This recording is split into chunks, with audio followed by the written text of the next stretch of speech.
ما زلت مصر إننا نلعب بدون حارس مرمى.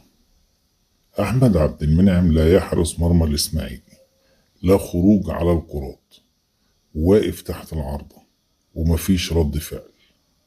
الكورة متشاطة من نص الملعب، كان مفروض يكون هو على حدود منطقة الجزاء عشان يلحقها قبل المهاجم. ده طبيعة الحارس المرمى الطبيعي. لكن شوف الصورة، الهجمة جاية من نص الملعب والراجل استقبلها قبل منطقة الجزاء بحوالي 15 متر، وأحمد عبد المنعم واقف على الخط.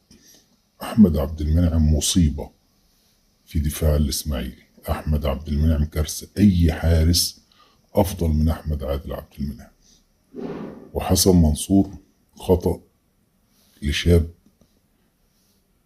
يغفر له، لكن أحمد عبد المنعم هو الأساسي في دخول هدف في النادي الإسماعيلي.